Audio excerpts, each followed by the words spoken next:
शांति। 23 नवंबर 2023 प्रातः मुरली। ओम शांति। बाप दादा मधुबन। आज बाबा ने सुनाया, मीठे बच्चे, दे अभिमान है रुलाने वाला, दे ही अभिमानी बनो तो पुरुषार्थ ठीक होगा। दिल में सच्चाई रहेगी, बाप को पूरा फॉलो कर सकेंगे। प्रश्न बाबा ने किया था, किसी भी परिस्थिति व आपदा में स्थिति निर्भय व एक रस कब रह सकती है? किसी भी परिस्थिति व आपदा में स्थिति निर्भय व एक रस कब रह सकती है? उत्तर में बाबा ने बताया, जब ड्रामा के ज्ञान में पूरा पूरा निश्चय हो। कोई भी आफत सामने आई तो कहेंगे ये ड्रामा में था। बाबा कहते, कोई भी आफत सामने आई तो क्या कहेंगे, ये ड्रामा में था। कल्प पहले भी इसे पार किया था, इसमें डरने की बात ही नहीं। परंतु बच्चों को महावीर बनना है, जो बाप के पूरे मददगार सबूत बच्चे हैं, बाप की दिल पर चढ़े हुए हैं। ऐसे बच्चे ही सदा स्तर रहते, अवस्था एक रस रहती है। आज की मुरली से गीत है, ओ दूर के मुसाफिर, हमको भी साथ ले ले रे, हमको भी साथ ले ले, हम रह गए अकेले।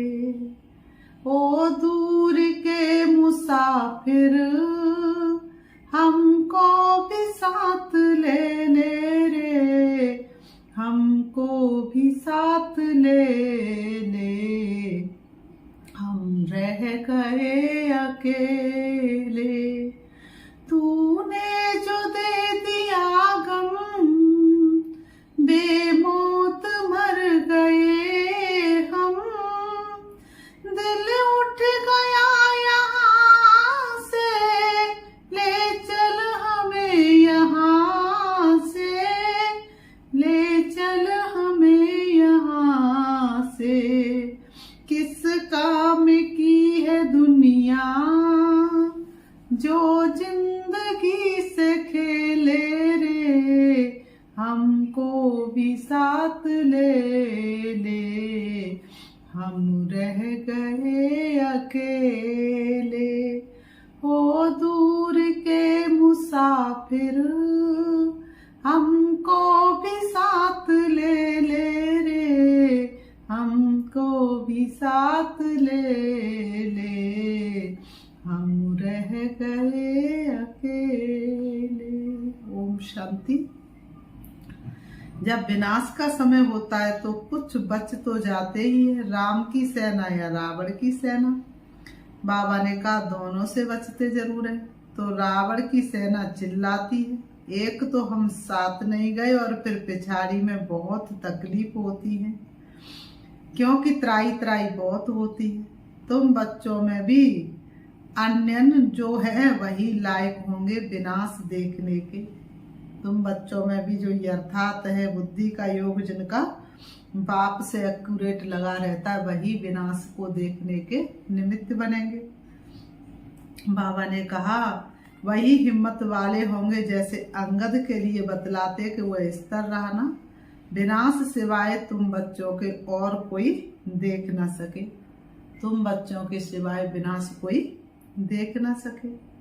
बाबा ने कहा, तो बाबा कहते त्राई त्राई ऐसी होती है जैसे ऑपरेशन होने के समय कोई खड़े नहीं हो सकते हैं। ये तुम सामने देखते रहेंगे, हाहाकार होता रहेगा। जो अच्छे अन्य बच्चे बाबा के मददगार सपूत बच्चे हैं, वह दिल पर चढ़े हुए हैं।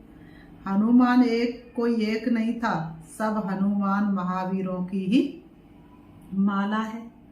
रुद्राक्ष माला होती है ना, रुद्र भगवान की भी जो माला है उसका नाम ही है रुद्रमाला। रुद्राक्ष एक बहुत कीमती बीज होता है। रुद्राक्ष में भी कोई रियल कोई आर्टिफिशियल होते हैं। वही माला 100 रुपए की मिलेगी, वही माला 2 रुपए की भी मिलेगी। बाबा कहते हर एक चीज ऐसे है, बाप हीरे जैसा बनाते हैं, उसकी भेंट में सब आर्टिफिशियल ठहरे। सच परमात्मा के आगे सब झूठे व्रत नाट्य पैनी। आत्मा में तो मिलावट हो गई ना, परम धाम से आत्मा पवित्र आई थी, सृष्टि रंगमंच पर आई तो मिलावट हो गई अवगुणों की। एक कहावत है ना, सूर्य के आगे अंधेरा कभी छिप नहीं सकता। अब यह है ज्ञान, सूर्य उनके आगे अज्ञान कभी छिप नहीं सकता। तुमको सच्चे बाप द्वारा सच मिल रहा है।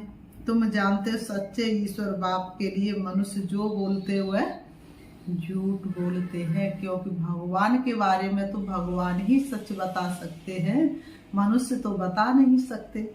तो बाबा कहते हैं अभी तुम समझाते हो गीता का भगवान शिव है, ना कि देवी गुणों वाला देवता श्री कृष्ण। अभी है संगम युग, फिर सतयुग जरूर होगा।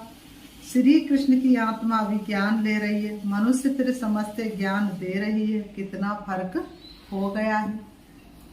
वह बाप वह बच्चा, बाप को एकदम गुम कर दिया है और बच्चे का नाम डाल दिया है।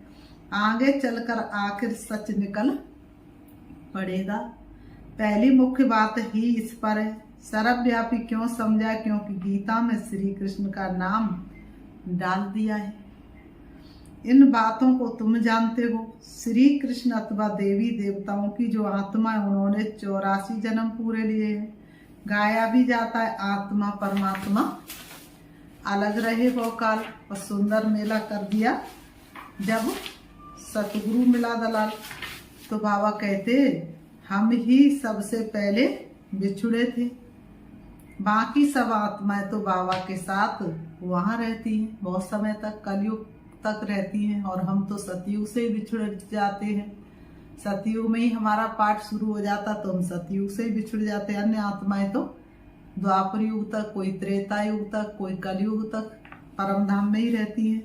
इसका अर्थ बाबा ने कहा कोई नहीं समझते। इन बातों का यथार्थ अर्थ कोई नहीं समझते। किसी को वास्तविकता का पता ही नहीं। हर एक आत्मा वास्तविकता को भूल गई। बाबा ने कहा तुम्हारे में भी कोई बिरले जो यथार्थ रीति समझा सकते हैं। बाबा कहते देह अभिमान ही बहुत रुलाता है। रोना कब आता है? जब देह अभिमान होता है। तो कौन रुलाता है? देह अभिमान। बाबा ने कहा देह अभिमान ही बहुत रुलाता है। बाबा कहते तो इसलिए क्या बनना है? देही अभिमानी बनना है। देही अभिमानी ही ठीक पुरुषार्थ करेंगे। तो बाबा ने कहा धारणा भी अच्छी रीति हो सकती है। इसलिए कहा जाता है फॉलो फादर। एक्ट में भी फादर आते हैं। फादर तो दोनों हो जाते हैं। ये कौन सा फादर कहते हैं सो तुमको थोड़ा ही पता पड़ता है, क्योंकि बाप दादा दोनों इस शरीर में है। एक जो एक्ट में आते उसे फॉलो किया जाता है। बाप समझाते बच्चे देही अभिमानी बनो। बहुत अच्छे बच्चे भी देह अभिमानी हैं, क्योंकि बाबा को यथार्थ रीति याद नहीं करते हैं। बाबा ने कहा जो योगी नहीं वह धारणा नहीं कर सकते। जो योगी नहीं है वह धारणा नहीं कर सकते। यहाँ तो सच्चाई चाहिए, पूरा फॉलो करना चाहिए। जो सुनते हुए धारण कर समझाते रहो। निर्भय रहना है, ड्रामा पर खड़े रहना है। कोई भी आपदा आती है तो समझते ये ड्रामा में है। तकलीफ पास तो की है ना, तुम सब महावीर हो ना, तुम्हारा नाम बाला है। 8 बहुत अच्छे महावीर हैं। 1 से 8 उनसे कम है, 16,000 उनसे कम। बाबा ने कहा 8 सबसे अच्छे महावीर हैं। बनना तो जरूर है। ये बादशाही कल्प पहले भी स्थापन हुई है, सो होनी है। बहुत संशय में आकर छोड़ भी देते हैं। निश्चय हो तो ऐसे बाप को फारकती थोड़े ही दे सकते हैं। जोर करके ज्ञान अमृत पिलाया जाता है तो भी पीते नहीं। जैसे छोटा बच्चा होता है ना, बाप ज्ञान दूध पिलाते तो भी पीते नहीं। छोटे छोटे बच्चों को दवाई खिलाओ, दूध पिलाओ तो पीते नहीं। तो ऐसे ही बाप ज्ञान अमृत पिलाते हैं और बच्चे पीते ही नहीं। एकदम मुंह फेर लेते तो बिल्कुल निकम्मे बन जाते हैं। कह देते हमको माता पिता से कुछ भी नहीं चाहिए, मैं श्रीमत पर नहीं चल सकता हूँ। तो श्रेष्ठ फिर कैसे बनेंगे? भगवान की है श्रीमत, तो ये भी एक स्लोगन लिख देना चाहिए कि निराकार ज्ञान सागर पतित पावन भगवान शिवाचार वाच। माता स्वर्ग का द्वार है, समझाने के लिए बुद्धि में पहुंच आनी चाहिए। स्टूडेंट जरूर सब नंबरवार होंगे। ड्रामा में वही अपना अपना पार्ट बजा रहे हैं। दुख में हम उनको याद करते हैं, दूर देश में बाप रहते हैं, उनको हम आत्माएं याद करती हैं। दुख में सिमरण सब करें, सुख में एक भी नहीं करते हैं। अभी तो दुख की दुनिया है ना, ये तो दुख की दुनिया है ना, ये समझाना बहुत सहज है। बाबा कहते हैं पहले पहले तो समझाना है कि बाप है स्वर्ग की स्थापना करने वाला, तो क्यों नहीं हमको स्वर्ग की बादशाही मिलनी चाहिए। ये भी जानते सब तो वर्षा नहीं पाएंगे। सब स्वर्ग में आ जाएं तो फिर नरक हो ही नहीं, वृद्धि कैसे हो। यह तो गाया हुआ है भारत अविनाशी खंड, अर्थात अविनाशी बाप का बर्थ प्लेस है। भारत ही स्वर्ग था, हम खुशी से बोलते हैं। 5000 वर्ष पहले स्वर्ग था। बरोबर स्वर्ग के मालिकों के चित्र तो है ना। कहते भी एक राष्ट्र से 3000 वर्ष पहले भारत है विनता। जरूर भारत में ही सूर्यवंशी चंद्रवंशी थे, चित्र भी उनके हैं। कितना सहज है, बुद्धि में ये नॉलेज चलती है। बाबा की आत्मा में ये नॉलेज थी, तो हम आत्माओं को भी धारण कराइए, वह है ही नॉलेजफुल। फिर कहते भी है कि प्रजापिता ब्रह्मा द्वारा राजयोग सिखलाता हूँ, जिससे वह राजाओं का राजा बन जाते हैं।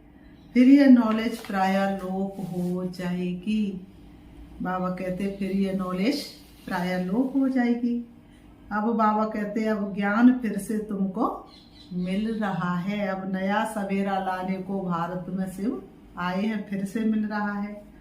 तो अब तुम बच्चों को चैलेंज देनी है सारे भारत को कि देखो हम भगवान की शक्ति के द्वारा खुद को भी बदल रहे और तुम भी बदल जाओ।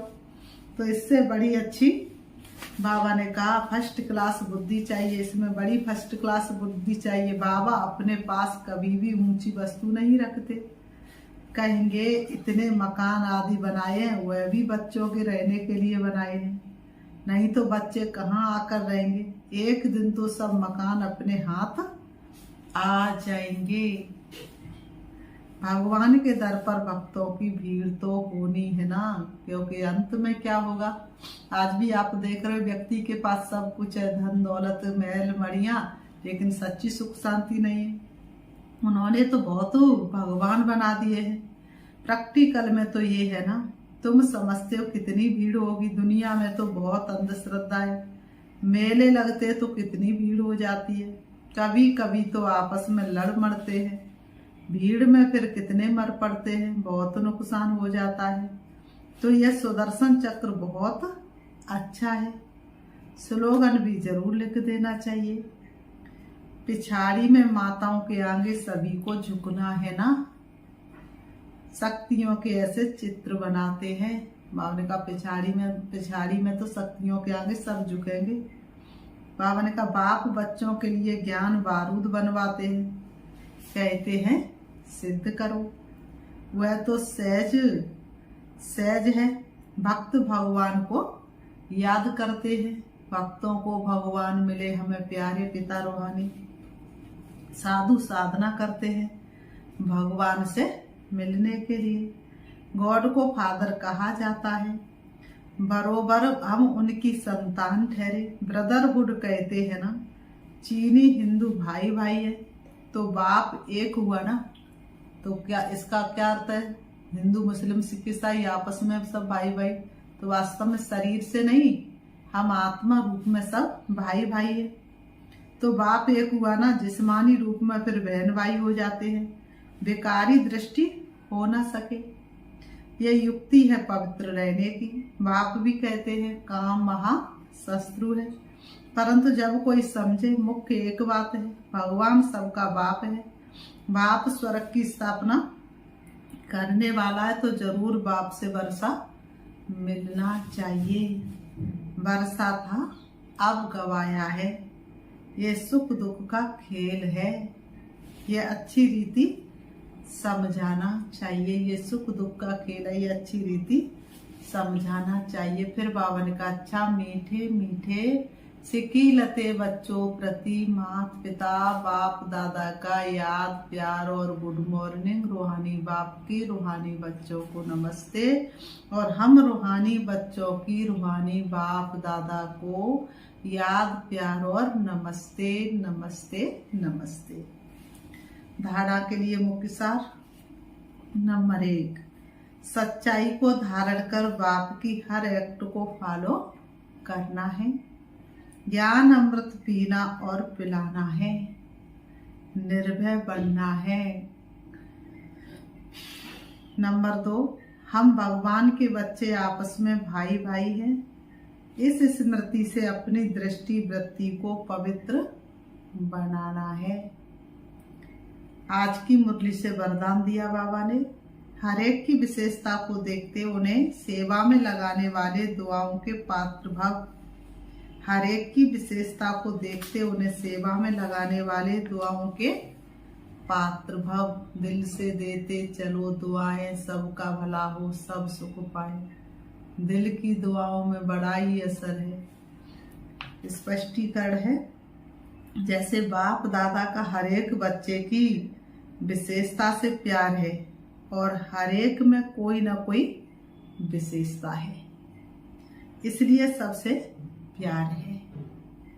बाबा ने कहा कोई भी ऐसा बच्चा नहीं होगा जिसमें कोई ना कोई विशेषता ना हो। तो बाप क्या देखता है? विशेषता देखते हैं। तो आप भी हर एक की विशेषता को देखो। गुण रूपी मोतीले सबकी माला एक बनानी है। जैसे हंस रत्न चुंगता है, पत्थर नहीं, ऐसे आप होली हंसो, आपका काम है हर एक की विशेषता को देखना और उनकी विशेषता को सेवा में लगाना। उन्हें विशेषता के उमंग में लाकर उन द्वारा उनकी विशेषता सेवा में लगाओ तो उनकी दुआएं आपको मिलेगी। बाबा ने कहा उनकी विशेषताओं को किस में लगाओ? सेवा में, तो उनकी दुआएं मिलेगी। क्योंकि एक भी उनके अंदर कमजोरी होगी और उनकी एक विशेषता को देख करके उनकी 1000 कमजोरियों को आपने मिटा दिया तो उनकी दुआएं आपको मिलेगी ना, है ना। तो बाबा ने कहा और वह जो सेवा करेगा उसका शेयर भी आपको मिलेगा।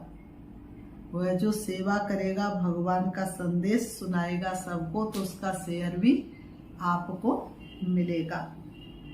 आज की मुरली से स्लोगन है, बाप दादा के साथ ऐसे कमांड रहो जो आप द्वारा दूसरों को बाप की याद आ जाए। बाप दादा के साथ ऐसे कमांड रहो जो आप द्वारा दूसरों को बाप की याद आ जाए। भगवान हमारा साथी है, हम उनके संग संग रहते, वो अपने संग संग रहते हैं, जैसे दीपक संग बाती है। मातेश्वरी जी के मधुर महावाक्य, तमोगुणी माया का विस्तार। सतोगुणी, रजोगुणी, तमोगुणी, ये 3 शब्द कहते हैं। इसको यथार्थ समझना जरूरी है। सतोगुणी, रजोगुणी, तमोगुणी। मनुष्य समझते हैं ये तीनों गुण इकट्ठे चलते रहते हैं। बाबा ने कहा परंतु विवेक क्या कहता है? क्या ये तीनों गुण इकट्ठे चले आते हैं? बात तीनों गुणों का पाठ अलग अलग युग में होता है। विवेक तो ऐसे ही कहता है कि ये तीनों गुण इकट्ठे नहीं चलते। जब सतयुग है तो सतोगुण है, द्वापर युग है तो रजोगुण है और कलयुग है तो सबके अंदर तमोगुण है। जब सतो है तो तमो रजो नहीं, जब रजो है तो फिर सतोगुण नहीं। ये मनुष्य तो ऐसे ही समझकर बैठे हैं कि ये तीनों गुण इकट्ठे चलते हैं। मनुष्य तो ऐसे ही समझकर बैठे हैं कि ये तीनों गुण इकट्ठे चलते हैं। बाबा ने कहा इकट्ठे चलते आते ये बात कहना सरासर भूल है। वो समझते जब मनुष्य सच बोलते हैं, पाप कर्म नहीं करते तो वो सतोगुणी होते। परंतु विवेक कहता जब हम कहते सतोगुण तो इस सतोगुण का मतलब है संपूर्ण सुख गोया सारी सृष्टि सतोगुणी है। बाकी ऐसे नहीं कहेंगे जो सच बोलता वो सतोगुणी और जो झूठ बोलता है वो कलयुगी तमोगुणी है। ऐसे ही दुनिया चलती आती है। अब जब हम सतयुग कहते तो इसका मतलब है सारी सृष्टि पर सतोगुण सतो प्रधान चाहिए। हाँ, कोई समय ऐसा सतयुग था जहाँ सारा संसार सतोगुणी था। अब तो सतयुग नहीं है, अभी तो है कलयुगी दुनिया गोया सारी सृष्टि पर तमो प्रधानता का राज्य है। इस तमोगुणी समय पर फिर सतोगुण कहाँ से आया? अब है घोर अंधियारा जिसको ब्रह्मा की रात कहते हैं। ब्रह्मा का दिन है सतयुग और ब्रह्मा की रात है कलयुग। तो हम दोनों को मिला नहीं सकते। हम कलयुग और सतयुग दोनों को मिला नहीं सकते। कलयुग अलग और सतयुग अलग। तो अच्छा, ओम शांति। अभी हम बाबा को याद करते हैं, अपने मन को चारों तरफ से हटाएंगे, देखेंगे अपने आप को दोनों ग्रहों के बीच भ्रकुटी में चमकता हुआ दिव्य सितारा। मैं आत्मा अति सूक्ष्म हूँ।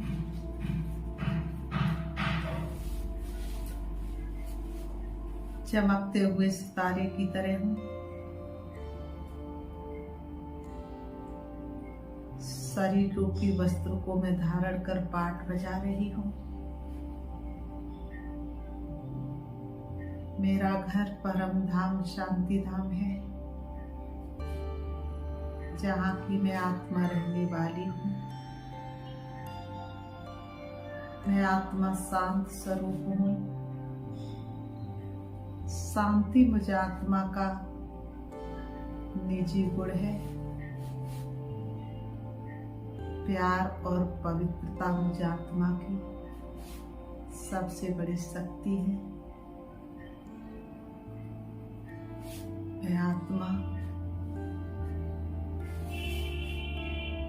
अपने पिता परमात्मा शिव, जो परम धाम के रहने वाले हैं, उनकी सबसे प्रिय संतान हूँ। सृष्टि रंगमंच पर पाठ बजाते बजाते मैं आत्मा शक्तिहीन कलाहीन हो गई। अब सर्वशक्तिवान पिता परमात्मा से शक्ति लेने के लिए मैं देह रूपी वस्त्रों से अलग होकर चली जा रही हूँ। मैं आत्मा रूप में बिंदु हूँ, लेकिन मेरे अंदर सातों गुण हैं। अब मैं जा रही हूँ सूरज चांद सितारों से पार, सूक्ष्म वतन से ऊपर, परम धाम जहाँ हल्के सुनहरे लाल रंग का आसमान है, चमकता हुआ दिव्य सितारा है, वही मेरा श्री बाबा है। मैं आत्मा हल्का सा बाबा से टच होती हूँ और फिर थोड़ा सा नीचे आती हूँ। बाबा की सर्व शक्तियाँ मेरे चारों तरफ फैली हुई हैं। शिव बाबा की पवित्र किरणें मुझे पावन बना रही हैं। मुझे आत्मा का कोना कोना पवित्र हो रहा है। शांति के सागर शिव बाबा से शांति की किरणें लेकर के मैं आत्मा संपूर्ण शांति का अनुभव कर रही हूँ। मैं शक्तियों से भरपूर हो रही हूँ। मुझे हल्कापन महसूस हो रहा है। अब मैं आत्मा से बाबा से शक्ति लेकर वापस आ रही हूँ। परम धाम से नीचे, सूरज चांद सितारों से भी नीचे, आ जाती हूँ मैं सृष्टि रंगमंच पर, आकर के दोनों ग्रहों के बीच प्रकृति में विराजमान हो जाती हूँ। ओम शांति।